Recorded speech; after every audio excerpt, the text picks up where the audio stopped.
Hello everyone, and welcome back to the IGS series on Team Ico's Shadow of the Colossus, where we hope to give you something a little different than those other video game channels.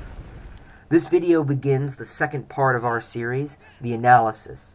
For this analysis, we will be referring to Richard Lanham's Styles substance matrix and how it operates within Shadow of the Colossus. For the first video, we will be looking at the first two spectra in the matrix, the so-called signal and the perceiver spectrum. The first spectrum we'll be looking at is the signal spectrum, which Lanham refers to as, quote, text, image, or sound. This spectrum has two ends, through and at, with through being, quote, minimal awareness of an expressive medium, and with at being, quote, maximal awareness of how we say what we do or paint it or sound it out. To put it in simpler terms, we often will look through allegorical stories like Animal Farm by George Orwell because the story is so simple that our brains insist there must be something going on beyond the surface narrative. Whereas, with at, our brains are forced to acknowledge and often admire the surface of a medium, such as examining the physical beauty of a painting whose form calls attention to its physical appearance and draws attention and meaning from this. Now, you may be wondering, how does this relate to a game such as Shadow of the Colossus? Well, the first and most apparent way to approach this matrix is by using the at end of the spectrum. Team Ico consciously built this game in such a way that expresses the same physical beauty which draws photographers and artists towards scenic landscapes. The world is free, open, and lush in such a way that causes new players to marvel at the empty, untamed lands. In the words of a reviewer of the game, quote, Shadow of the Colossus is simply a work of art in motion. The texturing, the design of the world and the creatures that live there, the level of detail, and its overall expansiveness are simply breathtaking. It is hard to look at this game and not be taken aback. This beautiful, engaging environment draws people into its physical beauty, intended to be looked at and not through. Other parts of the game, such as riding Aggro the horse or traversing some of the more difficult terrain, draw attention to themselves.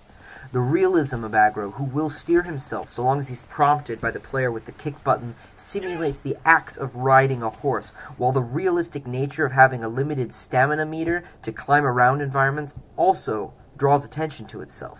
In a way, the game is saying, look at me, look how realistic I am.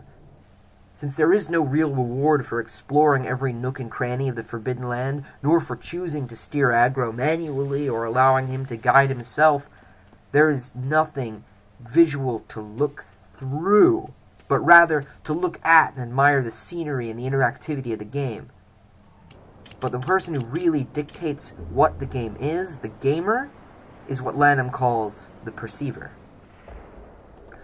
While the game can be looked at solely as a piece of art, there is some form of looking through the game as a signal. With almost no dialogue in the game, nor any text for instruction or exposition, much of the finely tuned details that typically surrounds a fantasy world such as this are simply not to be found.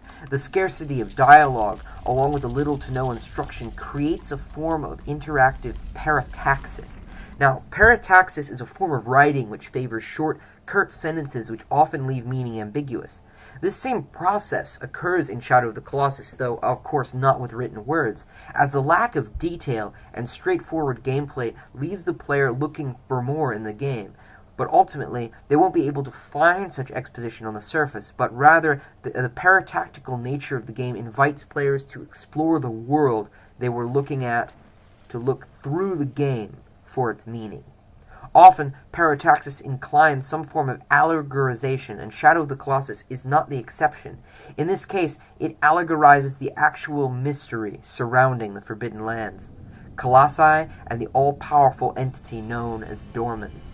This mystery is enticing to the attention, as our minds attempt to place all of the pieces together through exploring the land, defeating the Colossi, and breaking down every element we were looking at in order to look through to the meaning. But much of what the player takes away from the game is based upon the individual. Again, the perceiver. The perceiver spectrum of Lanham's theory is identical to that of the signal spectrum, but is manipulated by the perceiver, or in this case, the player of the game. Lanham includes an example of a literary critic versus a casual reader. Quote, "Ordinary readers read for pleasure, to get lost in a book, live other lives and see through their eyes. Reading this way, we don't chart, measure, analyze, count, because such murder by dissection spoils the fun." End quote. When approaching this game, the player can choose which end of the spectrum with which to enjoy the game, and this is typically whatever feels most engaging to them. The person who enjoys games for their own sake will pick up Shadow of the Colossus because of the beautiful and immersive world. The same reason many people use fantasy and science fiction literature to escape everyday life for something exciting, engaging, and in the moment.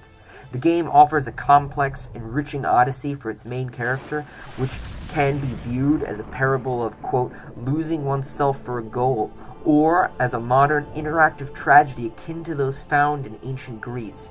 Shadow of the Colossus is a game both rich in atmosphere and gameplay for those who wish to look at the game to get lost in it, while also being lush in the traditional literary form which draws those players to enjoy looking through the game for true enjoyment.